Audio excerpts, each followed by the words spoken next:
Olá, bem-vindo ao Giramundo, a sua coluna semanal do Diário Campineiro. Hoje nós vamos embarcar por uma jornada pelo Brasil para resgatar memórias que ficaram esquecidas ao longo do tempo na nossa história. Você já se perguntou quantas histórias foram apagadas durante todo esse tempo, desde o descobrimento do Brasil, ou do aparecimento, do Brasil? Nossa convidada de hoje, a Thalita Azevedo, decidiu não só buscar suas raízes, suas próprias raízes, mas também reconstruir uma parte da memória afro-brasileira por meio de um mapa interativo. Foram meses de viagem, pesquisas e descobertas que revelam muito mais do que os registros históricos. Mostram um Brasil que precisa ser lembrado ou que precisa ser redescoberto. Vem com a gente nessa conversa inspiradora. Thalita, obrigada pela sua presença no nosso programa. Ai, muito obrigada, Eli. É um prazer estar aqui com você. Que honra ouvir essa abertura, achei muito chique. Gente capricha, né? Quero agradecer você, quero agradecer todo o pessoal do Diário Campineiro e agradecer você que está aí de casa assistindo a gente e passando esse tampinho, para tomar um café e conversar e aprender um pouco mais de tudo que a gente viveu aí esses últimos meses. Isso. Thalita, o que te motivou a iniciar essa jornada tão desbravadora, para reconstruir uma história que, assim, ao mesmo tempo, é a memória afro-brasileira? Sim, eu acho que eu passei muito tempo sem pensar nisso, na minha real motivação, porque esse trabalho, ele atravessa tanto a minha via profissional quanto a minha via pessoal. Então, eu comecei a viajar. Eu tinha 8 anos de idade. Então, para mim, sempre foi muito familiar essa ideia assim, de viajar sozinha, de estar descobrindo. Fui muito curiosa. Antes de ser publicitária, eu já era uma curiosa nata.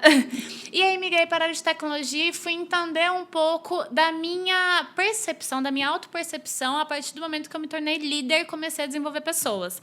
Porque quando a gente fala de desenvolvimento de pessoas, de educação, de ascensão socioeconômica por meio da intelectualidade, não tem como a gente não falar um pouco da nossa história e das nossas raízes, dos nossos pertencimentos, do nosso protagonismo, de fato.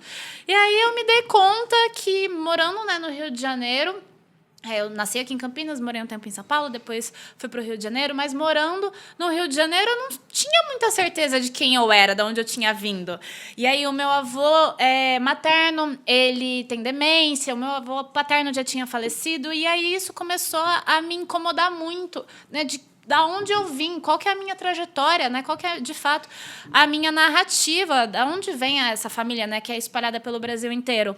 E aí eu decido fazer essa expedição, não só como uma forma de me tornar uma liderança muito mais alinhada com a minha obrigação ali profissional, mas, de fato, me entender enquanto uma mulher negra e o que isso significaria a partir do pós. Uhum. Enquanto pessoa, Com certeza. A gente tem essa curiosidade, A gente, no fundo, a gente gostaria, todos, eu acho que gostaríamos de buscar as nossas raízes, que são tão importantes para construir o hoje da gente, E como foi esse processo de pesquisa para definir os lugares que fazem parte do mapa? Uma grande loucura. Imagino. Quando eu decidi fazer essa viagem, se eu não me engano, foi em maio de 2023. E aí, em agosto, mais ou menos, eu falei, beleza, vou tirar alguns dias de férias, uma mini férias ali, porque eu trabalhava remotamente também. E vou sair viajando. O curioso desse trabalho é que, por mais que ele seja muito racional, ele bebe de fontes de intelectualidade, de racionalidade, ele foi construído de uma maneira muito intuitiva. Então, eu sonhei eu sonhava com os próximos lugares que eu ia visitar. Então, assim, eu comprei uma passagem, saindo do Rio para Vitória, que seria a próxima capital, e comprei uma passagem de Salvador para o Rio de Janeiro. Então, eu sabia de onde eu ia partir e de onde eu ia voltar. A partir disso, eu lembro que eu escrevi, isso está até no livro, essa foto assim, do caderno que eu levei para essa viagem. Escrevi os nomes dos pais do meu avô pelo RG. Falei, vou tentar descobrir onde está essa galera. Então, assim, eu intuía muito, esse lugar eu vou ficar 2 dias, não, esse lugar eu vou passar direto. E aí, quando eu voltei para o Rio, eu falei, acho que o trabalho não acaba aqui, porque eu continuava a sonhar. E aí, eu continuei. Ali, se a gente vê o mapa, tanto que ele faz muito uma costa, que foi, de fato, onde eu fui viajando. Tem muita coisa no Rio, porque eu fiquei morando lá, né, por 2 anos. E aí voltei para Campinas e falei, tá, e agora, né? O que isso tudo vira? Então, foi uma maneira muito holística, muito intuitiva. E eu já sabia também, à medida que eu comecei a fazer essas viagens, que isso se tornaria um livro. Eu já tinha sonhado com isso. Então, eu falei, como que isso vai ser, né, de uma maneira introdutória, essas diferentes disciplinas de tecnologia, de dados. Eu fundei, né, uma consultoria, uma startup que tem esse foco, levar a criatividade de programadores. Então, como que a gente poderia começar este diálogo? Por isso, também a escolha de elencar 13 primeiros lugares que falam tanto de África, né, de diáspora africana, mas também de sustentabilidade, especulação imobiliária, como é o caso de Itaúnas, no Espírito Santo. E eu fucei no mapa, óbvio, né? A gente tem que fazer a lição de casa, né? E eu vi, o que me chamou a atenção de cara foi que eu vi Vila Velha no mapa, no Espírito Santo. E eu, morei 7 anos em Vila Velha. Você foi quase uma capixaba. Eu fui uma quase capixaba. Tenho uma irmã, minha irmã mais nova é capixaba, nasceu lá. E minha infância eu passei em Vila Velha, então eu tenho assim, muitas boas lembranças e muitas histórias, né? E, nossa, e foi muito bom. Aí isso me forçou a ampliar o mapa e fuçar em Vila Velha. Achei a minha rua, porque a gente morava na rua do convento. Que legal! Na rua, assim, eram 2 casas da entrada do convento. Então, tudo acontecia ali, né? E de pequena, a gente ficava ali. A gente ia atrás, desde enterro até festa da Virgem Maria. Que demais! Então, eu achei... assim, é muito... como fala? É um gancho, né? Um gancho foi um gancho para me levar, né, para a minha infância, para minhas memórias. Para você viajar também. Nossa, foi muito bom, foi muito bom. E aí me surge a seguinte pergunta. Você começou as viagens para resgatar a sua história particular e daí, nesse momento, você descobriu que poderia ser ampliada? Ou você já saiu daqui com a intenção de fazer esse mapeamento mesmo? Não, assim, eu saí muito olhando só para o meu mundinho ali, né? É por isso que eu recomendo tanto que mulheres viajem e que a gente esteja muito próxima de diferentes campos de vivência, né? De viajar, de estudar da tecnologia e tal. Porque isso abre a nossa cabeça, né? Então, eu sabia que eu tinha que ir. Isso estava muito nítido para mim, assim, eu sonhei muito com isso. Então, eu estava cumprindo a minha obrigação, digamos. E eu sabia também, eu tinha alguns desejos, poucos objetivos. Então, eu queria saber, tinha um desejo de descobrir onde estava, né, essa árvore genealógica. Tinha o desejo de liderar, desenvolver mais pessoas, por isso essa minha segunda transição de carreira, eu queria trabalhar com mais coisas simultaneamente. E eu sabia que eu ia fazer algumas viagens. Então, foi um processo, assim, que aí, conforme eu Foi acontecendo. E, para mim, isso foi um desafio tão grande, porque eu sempre fui desse movimento de já saber, isso aqui vai ser isso aqui vai ser isso. Começo, meio e fim, né? Então, assim, desse introdução, metodologia e conclusão. Exatamente. Né? Assim, campo da racionalidade, do controle e tal. E aí foi acontecendo, e aí foi um movimento também de muito aprendizado sobre a totalidade da vida, sabe? Ser algo muito maior do que eu, que até então era a minha história, o meu mundinho. E aí, conforme isso foi indo para o mundo, eu comecei a ouvir histórias de pessoas que estavam tendo outras vivências, para além do que eu tinha imaginado, assim, do que é, né? Ampliar um campo de pesquisa, ou falar sobre liderança, ou falar sobre tecnologia. Então, eu passei a estar muito mais num lugar de aprendiz sobre esse trabalho, sabe? Que passou a ser muito maior do que eu, porque ele abrange, né, todo mundo, né? Sim. É uma história do Brasil. Sim, com certeza. E nesses locais em que você andou, você conseguia aplicar o seu conhecimento de liderança? Você chegou a ministrar cursos, palestras, alguma coisa do tipo? Ocasionalmente? Ou você foi com esse objetivo ou não? Como spoiler, eu vou voltar com este objetivo. Spoiler. Sim, tá na nossa agenda, né? Agora que eu entendi que eu não quero ser autônoma demais. Então, de fato, esse projeto agora ele está ampliando em diferentes vertentes. E uma delas é isso de voltar para desenvolver pessoas, para falar, né, de curso de educação de economia circular e tudo mais. Essa é uma solução. Mas naquela época, era simplesmente fui de curiosa. Como também foi muito engraçado, porque os meus aparelhos eletrônicos todos quebraram. Então, assim, meu celular quebrou. O tablet, né, que eu tava quebrou. E aí eu tinha uma câmera, uma Cybershot, que eu tinha comprado numa feira lá no Rio, e um caderno. E para mim, né, que veio muito dessa construção de diálogo, de não, tecnologia, né, acervo, e nananã, como é que a gente vai criar uma memória? Eu tava ali, assim, completamente analógica. Então, hoje, as fotos, né, que vão sair no livro, tem algumas fotos também de divulgação no meu próprio Instagram, são fotos simples, não é nada muito trabalhado. Então, foi um projeto, foi um trabalho, um começo, né, de redescobrimento de mim mesma, muito natural. Então, assim, muito holístico, orgânico. É praticamente um diário de bordo, né? O livro é um diário de bordo. Né? É muito gostoso isso, né? E você passou 9 meses viajando, não é isso?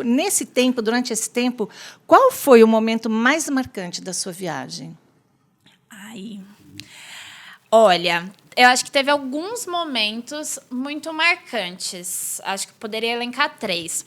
O primeiro deles foi Itaúnas, porque eu estava muito enviesada no meu discurso do que era pagamento histórico, né? Então, de novo, no meu mundo, né? Pagamento histórico é a vertente que eu vou falar sobre diáspora africana. Não. Quando eu cheguei em Itaúnas e fui ver que um vilarejo tinha sido soterrado pela especulação imobiliária, foi assim, meu Deus, sabe? Quantos Brasis existem aqui? Soterrados, né? Quantos atravessamentos. E aí me marcou muito. E é a capital do forró, né? E tudo mais. Então, tem toda uma economia ali cultural circular que acontece. Mas, poxa, a gente tem que falar, né, da brilhante ideia que foi tirar toda a vegetação nativa de um local em frente à construção de prédios e o que aconteceu a partir disso. Acho que esse primeiro lugar me marcou muito também pela proximidade do vilarejo com a Bahia, né, com Costa Dourada ali, que é sul da Bahia. Com certeza, o segundo lugar que me marcou muito foi estar em Salvador pela primeira vez. Sim, se você não foi em Salvador, vá. Pausa esse vídeo e vá comprar uma passagem para Salvador, porque, assim, Brasil, Salvador, é a nossa história, né? Com certeza. Meu avô, ele é de Jequié, né, que é ali interior da Bahia também. E um terceiro lugar que me marcou muito foram as igrejas ali da Estação Carioca, no centro do Rio de Janeiro.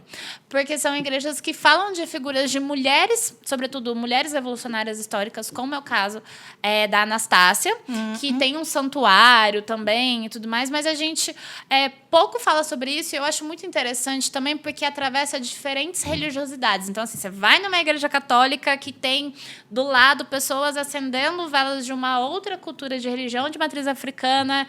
E aí você anda um pouco num outro bairro, tem um santuário, uma estátua para essa mulher. Então, assim, diferentes leituras de uma mesma personagem. E me marcou muito. Então, de fato, ampliar o meu senso do que significava cada tipo de palavra, sabe? Apagamento histórico é só o que eu acredito. Não. Acho que, de novo, né, eu me coloco muito no lugar de aprendiz sobre esse trabalho. E assim, vamos explicar para quem está nos ouvindo, quando você fala de apagamento histórico, o que isso significa exatamente. Sim. Bom, quando a gente fala apagamento histórico, essa terminologia, né, não é que um lugar não existe, mas a gente não tem todas as vias, todas as perspectivas, talvez, da história e a contribuição daquele lugar para, né, a materialização, a ideia, a concepção do que é Brasil. Falando, né, de apagamento histórico brasileiro. Por exemplo, a gente, lá no Rio de Janeiro também, vai ter Isabelópolis, que é uma cidade... O Rio de Janeiro tem Petrópolis, Teresópolis, para a família imperial, né? E teria, teoricamente, Isabelópolis. Mas é uma cidade que a gente pouco conversa, né? Eu não conseguia entrar lá. De fato, é toda fechada. É em Miguel Pereira, interior do Rio. E é uma cidade que, assim, teve uma contribuição, né? Afinal, a Princesa Isabel, né, foi, de fato, uma mulher um pouco marcante, talvez bastante, para a nossa concepção, principalmente falando de Campinas, né, o último lugar abolir o processo de escravização do mundo, mas ninguém sabe disso. Então, é um grande exemplo. Ou o próprio caso de Campinas ser, né, potencialmente o último lugar do mundo a abolir o processo de escravização, também é um fato apagado historicamente, né? Porque todo mundo conhece Campinas. Convenientemente, né? Talvez, mas não sabe. Né? Com certeza. É um fato que até nos dá vergonha, né? Então, talvez as pessoas prefiram não falar tanto, né? Não divulgar muito esse lado. E aí você percebeu um padrão nesses locais todos que você visitou? Você percebeu um padrão entre eles? O que elas têm em comum em relação ao apagamento histórico? Cada uma delas faz parte desse balaio de apagamento? Sim, até então, como eu montei esse roteiro muito na intuição, nos sonhos, né? Então, assim, todo mês eu sonhava com o próximo lugar que eu iria. Inclusive, eu sonhei agora já qual que é o próximo lugar de pesquisa. Eu não sabia muito ali qual que seria o padrão. Então, assim, até os meus 4 meses de pesquisa, sabia que eu estava indo em cidades e aí eu comecei a ficar... colhendo, né? Eu comecei a ficar obcecada pela pesquisa, pelo tanto que estava mexendo comigo. E aí, depois que eu falei, gente, calma lá. Qual que é, né, o padrão de comportamento, qual que é o denominador comum disso, né? Então, assim, se eu tô lá na Bahia e tô no interior, né, de Campinas, e depois eu tô no sul, assim, o que tem a ver uma cidade com a outra? E aí eu fui entender que eram lugares de forte contribuição à narrativa, né, sobretudo, majoritariamente afro-brasileira, e que a gente não conversava isso. O meu ponto de virada, que eram cidades, né, eram locais, eram histórias apagadas, foi quando eu voltei para Campinas, depois de um tempo. Eu sou nascida aqui, né? Que eu fui ali na frente da Lagoa do Taquaral, não sei se todo mundo conhece, Lagoa do Taquaral é um lugar super, né, conhecido, popular aqui na cidade, que tem uma caravela gigante, né, super bem cuidada, inclusive. Mas na frente tem o Lago do Café, que foi, né, uma sesmaria de Barreto Leme, é um lugar que está todo quebrado. Então, assim, quando eu fui naquele lugar, eu tinha sonhado, né? Eu falei, gente, o que eu estou fazendo aqui na Lagoa do Taquaral? E aí eu olhei pro lado e fui entrar, porque a gente não tem placa nenhuma, né? Não tem nenhum tipo de sinalização. E eu falei, bingo, sabe? Aí isso encaixou na minha cabeça e falei, nossa, eu acho que a gente tem um perfil de comportamento e como que, né, de fato, a tecnologia vai criar um acervo-memória para as pessoas olharem como você fez. Olha, calma, sabe? Vou navegar, vou ter uma autonomia também, entender esse mapa, o que está acontecendo aqui. Então, é um lugar muito de convite ao debate, sabe? Eu acho que consegue, inclusive, preservar essa história, né, de uma forma digital, que está lá, e independente de qualquer intempérie que possa ocorrer, né, está ali preservado, né? E assim, você estava falando que em Itaúnas, né, por exemplo, a cidade foi soterrada, né, a antiga vila foi soterrada. E assim, se perdeu muita coisa, né? Obviamente, esse é um apagamento literal, né, porque perdeu-se muita coisa. Agora, já o casarão, o Museu do Café, aqui em Campinas, está se perdendo por si só, né? Então, é um apagamento... Do passado no presente. Né? Não sei nem que nome a gente daria, né, para esse apagamento, mas ele está acontecendo, né? Ele está acontecendo devagar e quando a gente se der conta, acontece. É assim. E como essas histórias se conectam com a diáspora africana no Brasil? Diáspora, para você que está em casa, para quem não sabe, o deslocamento forçado dos africanos para o Novo Mundo, né, seja na América ou aqui na América do Sul, durante esse período em que houve o tráfego de escravos, né, por navios, etc. Né? E é o fenômeno, né, sociocultural que aconteceu e que deu origem à difusão cultural, né, africana no nosso país, né, que é muito forte, né? Como que você conecta, né, essas histórias de apagamento com a diáspora africana? Sim, eu refleti muito sobre isso e tentei entender e olhar muito para mim de qual seria a lente que eu usaria frente a essa história, né? Porque não é uma história romântica, não é uma história feliz, mas de nenhuma forma eu gostaria que a história ficasse somente retratada no passado. Então, acho que esse é o primeiro ponto. O segundo é que também, acho que estando aqui com você, quero reforçar que, gente, eu não me considero uma historiadora, não tenho competência, né, formação para falar sobre isso. Mas, para mim, todos esses lugares em frente à diáspora africana foi muito numa ideia de nomenclatura. Eu senti muito a falta disso, porque comecei a entender a quantidade de sítios arqueológicos que a gente tem no Brasil.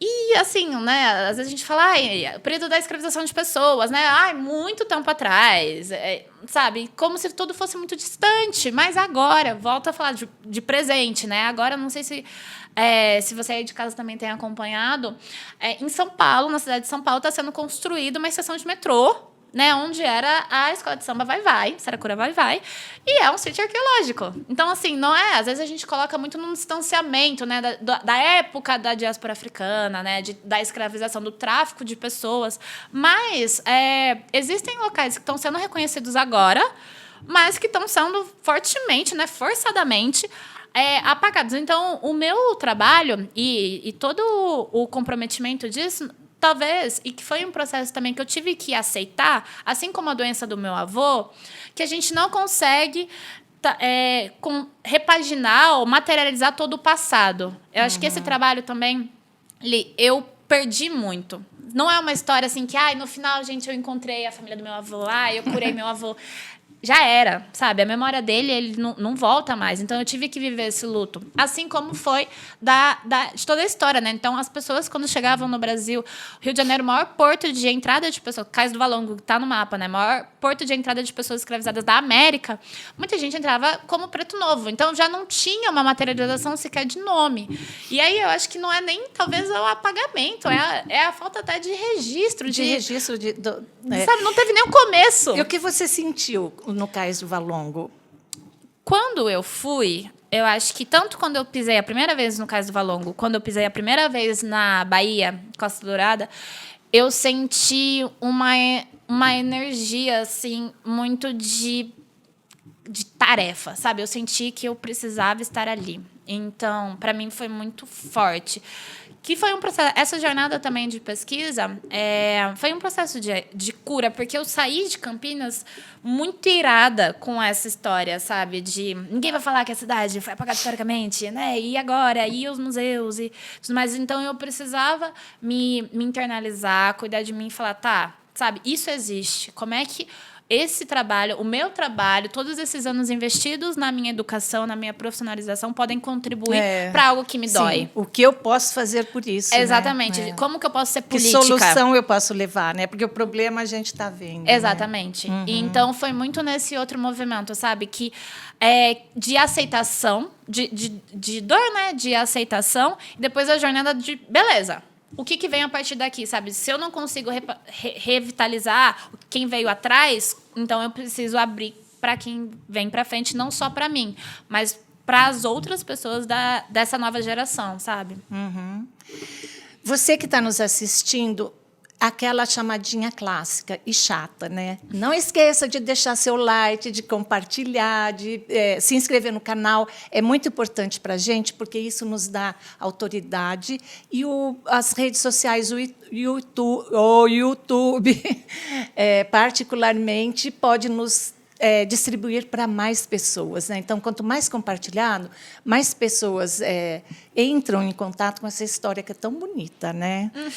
Me diz uma coisa, o seu projeto, ele envolve não apenas a história, embora você fale, né, que não é uma historiadora, mas a gente tem toda uma construção de história, né, de pesquisa histórica. Também envolve a criatividade e a tecnologia, né? Então, como foi para você, como surgiu a ideia e como foi criar o mapa interativo? Foi libertador. Porque eu sempre tive uma dificuldade muito grande de explicar para as pessoas o que eu era. Porque eu comecei a trabalhar muito jovem, e aí, né, eu sempre me apeguei muito aos cargos. Então, tem esse cargo, eu tenho... O que eu sou? Eu sou coordenadora de negócios, faço isso. Eu sou publicitária. E aí, chegou um momento que uma coisa só não dava para ser. Assim, eu estava me sentindo focada, eu queria me desafiar, queria ampliar. E aí, falei, como é que eu vou, né, lidar com isso e como é que a gente vai construir.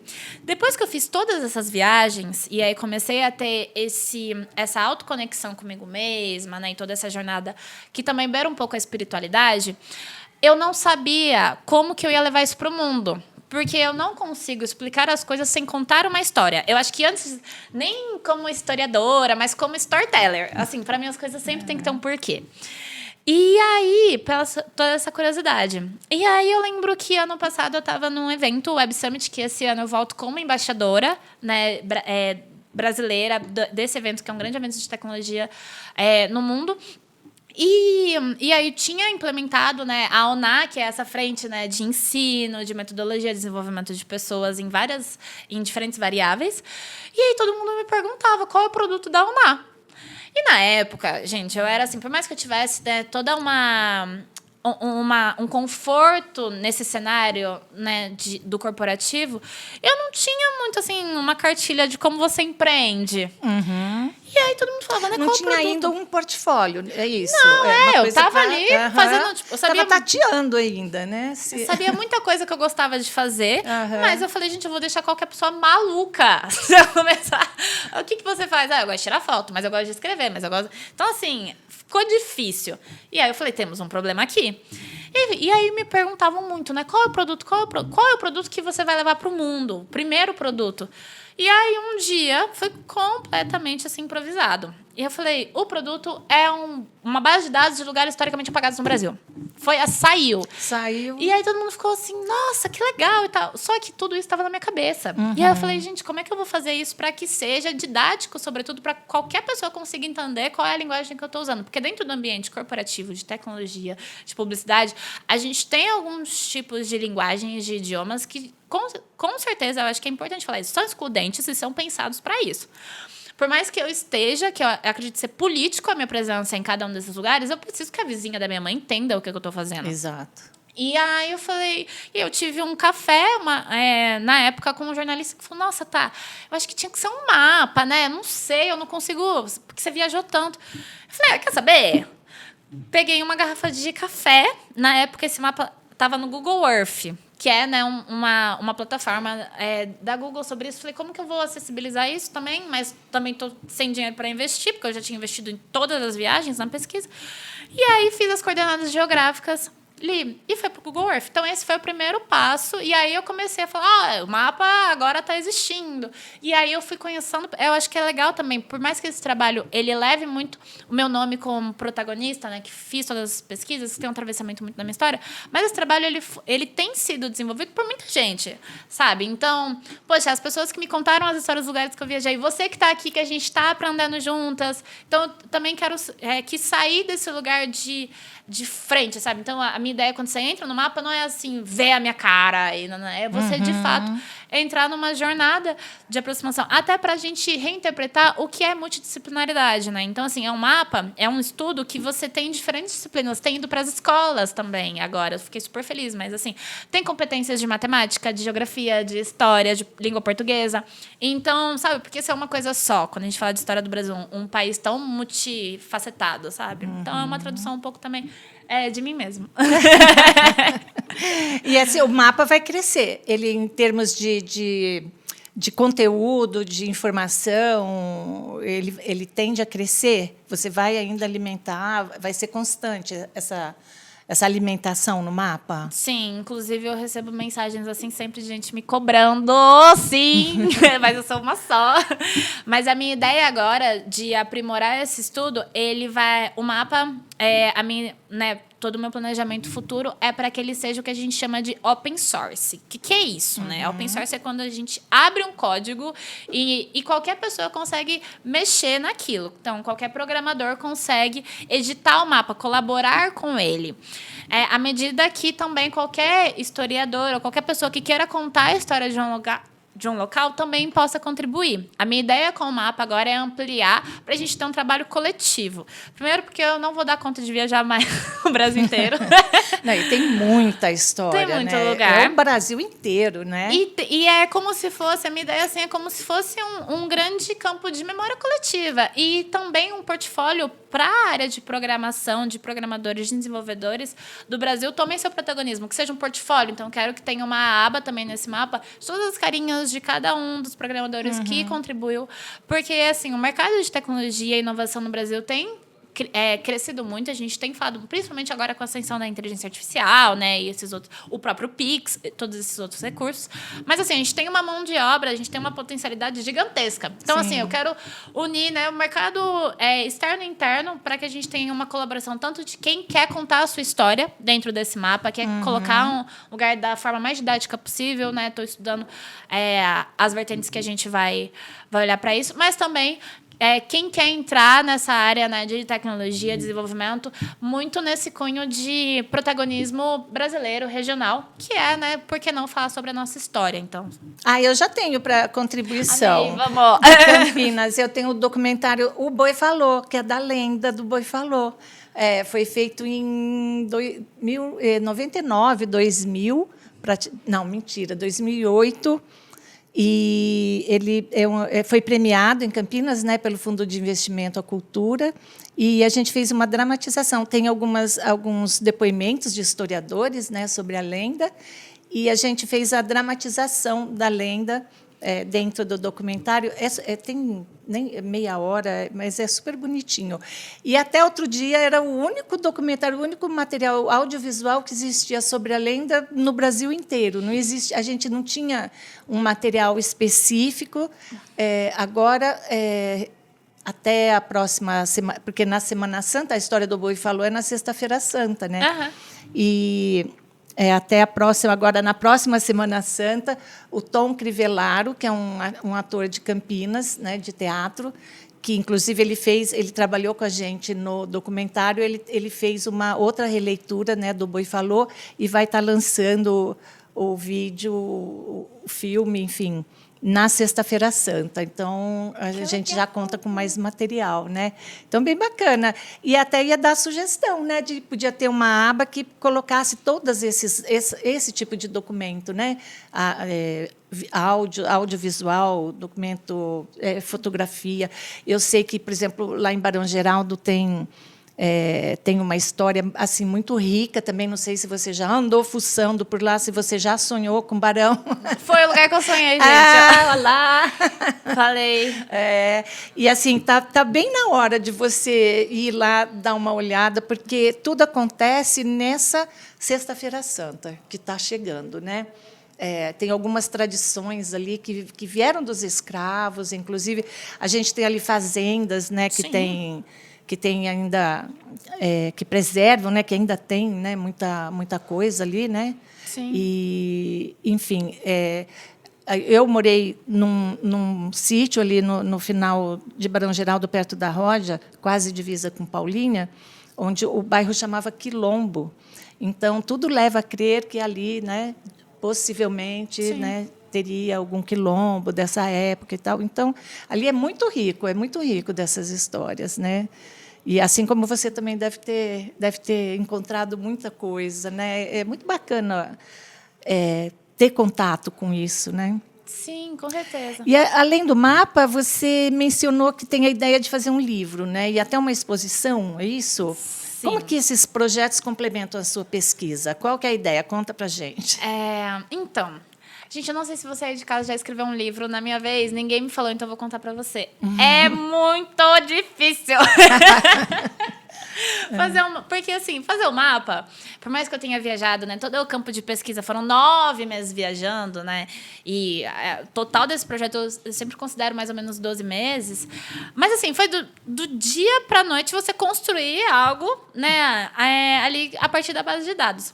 O livro, para mim, foi um grande desafio, porque não é todo um processo, então é muito denso.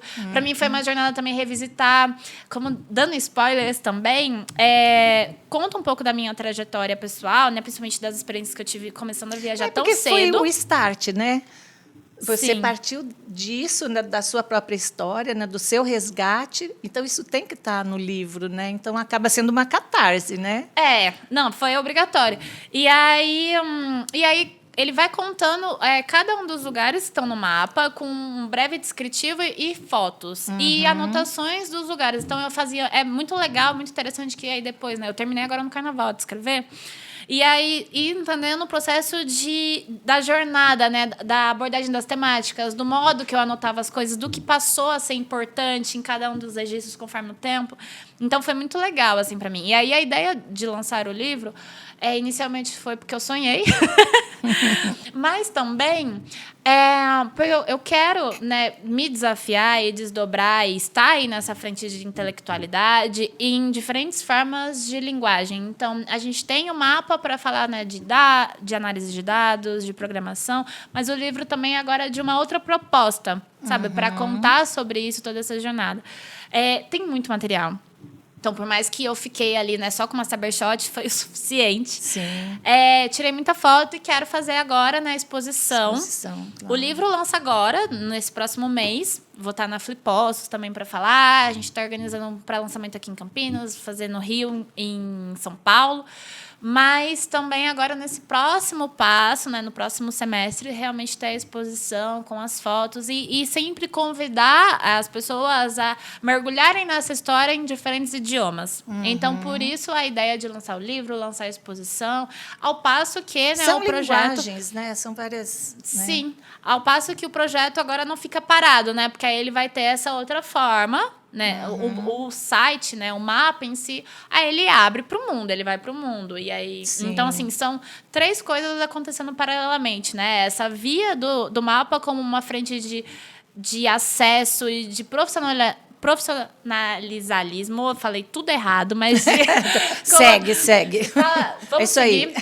Mas de levar, né, uma democratização de acesso à tecnologia e profissionalização de jovens, sobretudo, como um portfólio. A gente tem essa outra frente então, essa primeira de desenvolvimento de pessoas. A gente tem essa outra frente artística, digamos assim, que são as exposições, as fotos, o livro. E aí, no paralelo, esse outro estudo que eu estou levando muito como publicitária, sem precisar falar. Então, assim, fiz alguns shootings com marcas também. Hoje eu estou vestindo marcas de mulheres empreendedoras aqui de Campinas, que são polos criativas, né? E que a gente está falando também de história de protagonismo de mulheres em evidência. E você na moda. fique super à vontade para falar, para citar nomes, para citar marcas aqui, dar o endereço, pode ficar à vontade. O nosso público... Eu acho que, assim, quando a gente fala... Por isso que eu tenho a preocupação de estar sempre me desenvolvendo e me comunicando de diferentes formas. Então, para além do que eu estou falando aqui de protagonismo, né, regional e tudo mais, eu acho que tudo que a gente escolhe é um ato político. Então, para mim, estar aqui falando sobre história brasileira, não tem como não perpassar, né, o que é ser mulher brasileira e os desafios do empreendedorismo. Então, eu fiz questão de estar aqui com mulheres brasileiras de alguma forma. Então, por que a gente fala, né, só de dados e tal, naquela frente, né, de um robô? Porque a gente pensa só em tecnologia. Isso eu quis ir muito ao contrário, né, da figura corporativa como uma mulher que vai usar camisa, terninho. Eu tentei muito me encaixar, me enquadrar, mas eu me sentia muito triste, muito frustrada, não era para mim. Então, eu estou usando todo um look de Folha, estou usando acessórios da Mia, que são mulheres que me ensinam também, para além do que eu acreditava ser uma mulher empreendedora. De novo, né? Pela minha própria narrativa. São mulheres que já tiveram várias histórias de vida e aí agora decidiram, né, depois dos 50, trabalhar com moda, inovação, criatividade. Então, por que não? Por que não, né? Não, a mulherada tá terrível, eu que diga, né? Graças depois a Deus. dos 50, sai da frente. Eu aprendi muito isso com a minha mãe, né? Quando eu voltei para cá, minha mãe hoje tem um pouquinho mais de 50 anos, e aí eu comecei a entender por que não, né? A gente não aprender com as mulheres mais sábias. Com certeza. Eu passo muito nesse lugar também de política e de contribuição, de intelectualidade, vivência, enfim, protagonismo mútuo. Não, você começa a falar, minha cabeça ferve, né? Você sabe, assim, eu sou semi-empreendedora, mas eu sou, de formação, eu sou artista, né? Fiz artes plásticas antes do jornalismo. Olha só. Então, eu fico... E aí tive essa experiência também com audiovisual, né? Então, para mim, eu acho que, assim, tudo se transforma num vídeo. E até ia falar uma sugestão que a sua história, o seu livro, a sua pesquisa pode muito bem ser um vídeo, né? Um documentário muito bacana. Isso está né? sendo organizado. Eu recebi esse convite para ser... E também recebi um convite para ser samba enredo. Olha! Achei, assim, tudo. Fiquei maravilhada, gente. Mas aí são esses próximos meses, né? O que eu quero realmente é cumprir a minha missão. Sabe? Então, uma coisa de cada vez, né, Thalita? Um passo de cada vez, senão a gente acaba se perdendo. Geralmente é o que acontece comigo, né? Eu começo a sonhar para tudo que é lado e aí eu perco o foco. Me fala uma coisa, nessa sua jornada, você encontrou resistência, preconceito, dificuldade de alguma forma? Eu acho muito importante falar que, né, nossa, ela viajou, né, muitos lugares e tudo mais, e assim, tão Mas jovem. não é assim, né? Não é assim tão fácil. Exatamente. Né? Você foi sozinha, você e Deus. Então, E meu anjo da guarda. Coitado, tirou férias, por sinal, né? Porque não é fácil, sendo mulher, nesse país, viajar sozinha, né? Não, de forma alguma. E eu acho muito importante pontuar isso, para que a gente não tenha um afastamento assim, porque eu me frustrei muito já nessa comparação, assim, né, do dia para noite. Porque a gente vê as coisas na internet ou qualquer outra, né, canal e fala, não, foi do dia para noite, aquela pessoa. E eu ficava, gente, né, como assim? Então, para mim, quando eu decidi viajar, não foi do dia para a noite. Eu tinha esse desejo de pesquisar sobre a minha ancestralidade desde criança. Comecei a viajar com 8 anos, né? Então, eu só fui fazer... Mas com 8 anos você viajava com a sua mãe, né? Não, eu viajei sozinha. Mas como assim? Porque na época, não sei como é hoje, gente. Eu e meu anjo da guarda aqui, ó. Na sua época, o quê? Há 15 anos atrás, né? No máximo, não faz tanto tempo assim. Você tinha que ter uma autorização. Uma autorização, isso. E aí, na época, o meu avô paterno, ele estava em Guaxupé, que é uma cidade do interior de Minas, e eu queria visitar o meu avô paterno. E minha família, né, meus pais, eu tenho uma família pequena, né, meus pais trabalhavam, então não tinha quem fosse me levar, eu queria, então assim, como é que a gente vai entrar um bem bolado? E aí a gente fez uma negociação. Eu vou, né? Eu vou. Como é que faz? Então, para mim, eu sempre fui esse perfil de pessoa, assim, eu vou fazer. Como é que faz? Então, assim, alguém me ensina? Como é que eu aprendo? E aí, eu recebi, né, alguns direcionais. Eu já andava também de ônibus, né? Estudava no centro e tudo mais. Eu sou de um bairro chamado Jardim San Diego, no sul de Campinas. Então, eu já fazia toda essa movimentação. Já era mais descolada, né? Com trajetos, né? E então, para mim, foi assim, um segundo passo. Mas quando eu decidi fazer essa viagem, é importante entender também que eu tinha investido muito na minha carreira. Eu já estava formada, tinha um cargo legal numa empresa de tecnologia em São Paulo, trabalhava muito, e aí peguei todo o dinheiro que eu tinha e investi nisso. Então, não foi uma coisa do dia para a noite, não foi uma coisa fácil. Acho importante também a gente ser muito honesto, muito transparente. Não é barato você viajar. Então, assim, turismo não é uma coisa barata. Então, toda essa pesquisa, sabe, foi, de fato, um tanto de investimento, sabe? Com todas as habilidades ali que eu tinha disponíveis e recursos que eu consegui fazer acontecer. Mas, sim, é difícil. Teve lugares que, de fato, não tem como romantizar. Realmente, foi, assim, proteção divina. Porque, assim, em alguns lugares ali do interior, eu fui para Caraíva, que é um vilarejo ali na Bahia, né? E próximo tem uma aldeia indígena. E nessa ponte, eu fazia o trânsito, né? Com mototáxi. E eles não aceitavam cartão, era só dinheiro físico. Então, assim, eu não tinha nenhum tipo de registro para saberem onde eu estava. Nossa. Então, de fato, o meu anjo da guarda estava, assim, quase tendo burnout, gente. Nossa! Não, eu tenho certeza que ele está de férias se recuperando, né? Com certeza. Thalita, para quem deseja conhecer também, para quem tem esse sonho, eu ainda quero falar sobre sonho, mas para quem tem esse sonho de conhecer as próprias raízes, quais caminhos você recomenda que a pessoa siga? Essa pergunta, recentemente, também foi provocada. Vou até olhar aqui, ó, para essa câmera. Gente, não precisa sair viajando o Brasil inteiro. Assim, não precisa, né, fazer algo tão, assim, fazer uma transição de carreira, né? E criar um mapa e toda essa emoção também que a minha história traz muito, né? Esse calor, né? Que fui morar em outro estado, voltei. Você vai ver que o livro também tem muita emoção. Né? Sonhei com os lugares, tudo foi muito intenso. Mas, assim, acho que às vezes, e foi uma coisa que eu fui aprendendo também, que às vezes a gente quer inovar muito ou tem um desejo muito profundo que, às vezes, parece que necessariamente vai ter que ter um investimento muito grande.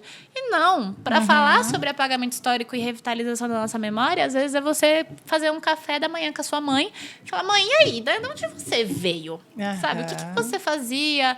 Para quem tem os avós vivos ainda também, por que não, né? Fazer esse processo de investigação. E, gente, a gente que é do interior também, né? Assim, um cafezinho à tarde, é tão gostoso. Então, por que não aproveitar esses momentos em família para fazer uma pesquisa sem precisar ir para outro estado, outro país, enfim. Então, às vezes é só ali na nossa casa, sabe? Já tem tudo tão pertinho. Ou ali na casa da tia, do tio.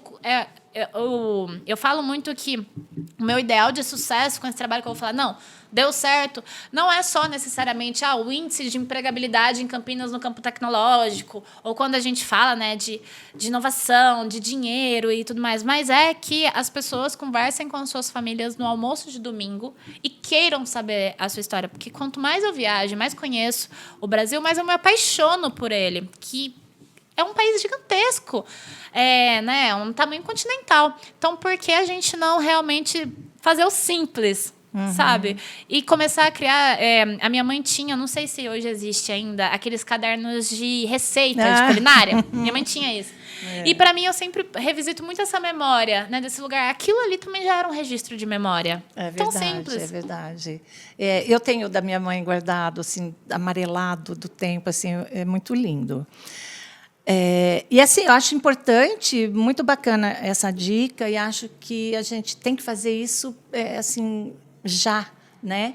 Porque a partir do momento, né, que nossos pais começam a partir, né, eu já não tenho mais meu pai e minha mãe, e às vezes a gente tem alguma dúvida da nossa infância, que aquela história, como é que era mesmo?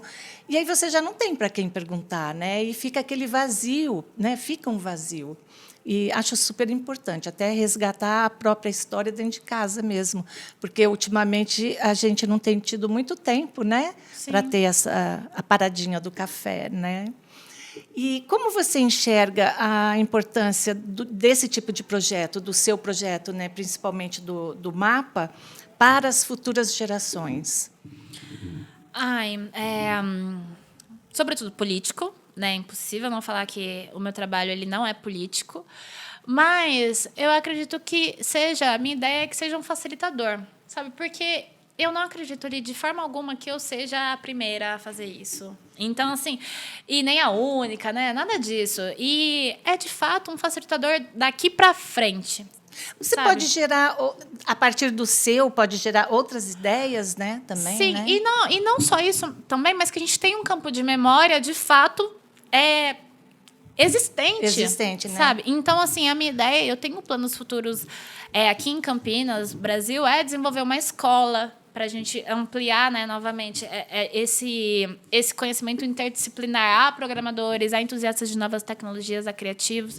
Mas também eu quero construir um museu aqui em Campinas, que eu tenho um sonho, que literalmente eu sonhei com isso, para ter, de fato, eu quero ter a certeza, sabe, de toda a minha missão, de todo o meu propósito sendo cumprido com a materialização da história. Seja isso dentro da via digital ou dentro da via física, mas que a gente realmente saiba, sabe, olha, com evidências, quais eram as memórias que a gente precisa ter ideia, né, concepção, visualização, o que está acontecendo aqui.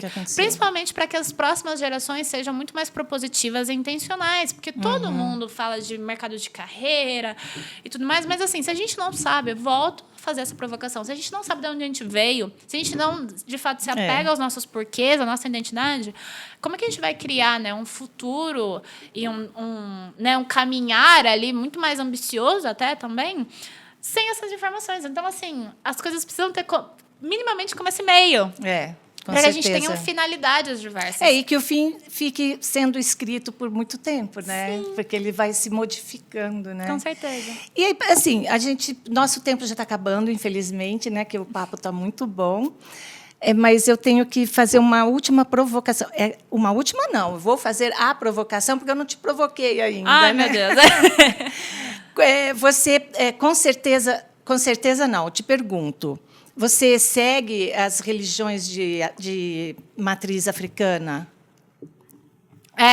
Me interesso por todas elas. Eu Sim. tenho estudado diferentes tipos de religiões. Tá. Então, assim, quando eu te pergunto... Agora a provocação.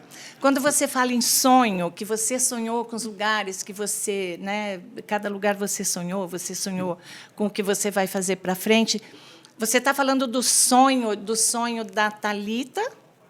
Ou você está falando do sonho... Ou você sonhou mesmo? Você dormiu e de noite você sonhou que você estava indo para aquele lugar e depois você materializou isso?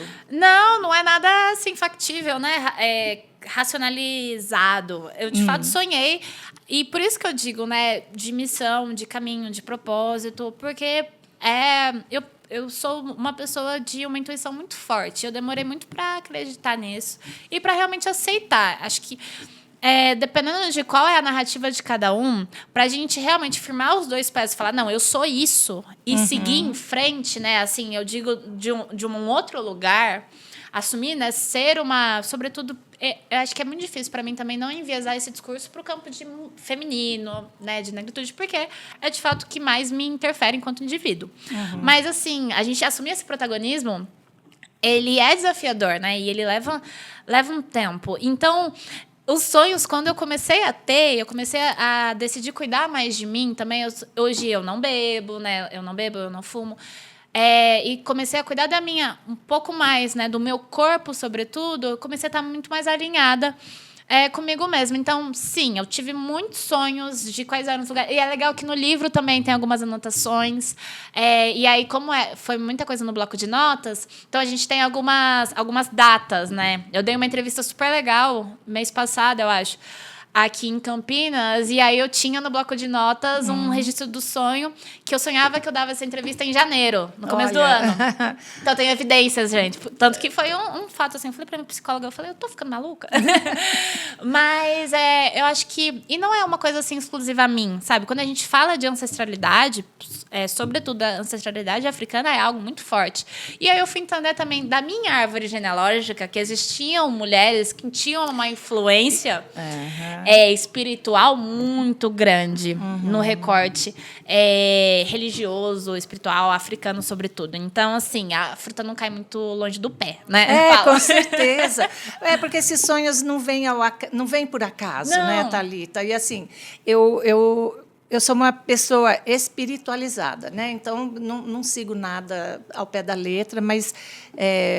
Você falando, né? Eu acho que tem muito das religiões de matriz africana que falam, né, da pessoa encontrar a sua missão na Terra, né? Sim. Fala muito disso, né?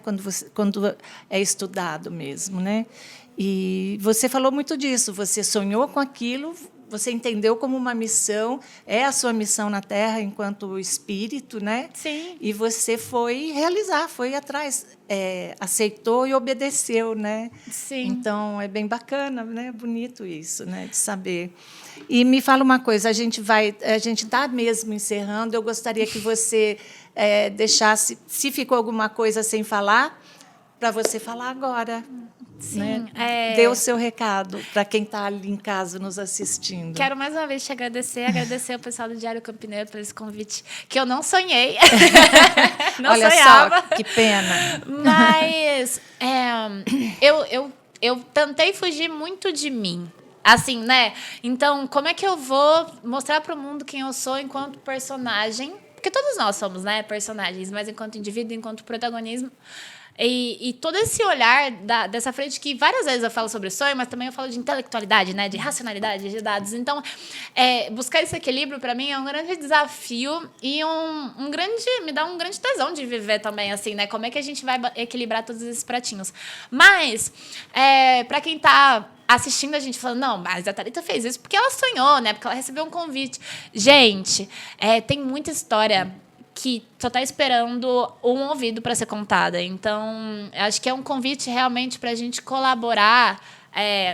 Eu não sou a única brasileira, né? E, de fato, com certeza, eu não sou a única curiosa. Porque se você está assistindo esse podcast, com certeza, você também é um curioso. Então, se dê a chance, a oportunidade de se apaixonar pela sua história e por toda a sua trajetória, enxergar isso de uma maneira muito mais política e muito mais grandiosa do que, às vezes, a gente olha assim, passa batido, né? O dia tá uma correria. Para você que está entrando na área de tecnologia, também de criatividade, deseje se tornar uma figura histórica, né, na cidade. Campinas tem um polo de inovação gigantesco. Vamos trabalhar, gente. E, principalmente, né, conversem, dialoguem entre si. E, de resto, né, contem comigo, porque eu tenho bastante vida ainda pela frente. Obrigada. E, assim, recado dado, bora trabalhar, né, que é isso, e resgatar, né, cada um a sua própria história. Thalita, obrigada de novo pela sua presença. A gente volta, né, e com certeza fica aberto, né, o convite sempre fica aberto para voltar, porque depois que você lançar seu livro, enfim, e fizer exposição e outras coisas mais, você vai ter muita história para nos contar, né? Muitas outras histórias. Então, fica aberta aqui para você vir quando quiser, quando for importante para você, sonhando ou não, né? O Giramundo está aqui para isso, para ouvir histórias e contar histórias. E você que está em casa, não esqueça de deixar o seu like, de compartilhar esse conteúdo para aquele amigo que adora ouvir sobre histórias e sobre Brasil, sobre empreender, sobre inovar, sobre o que for.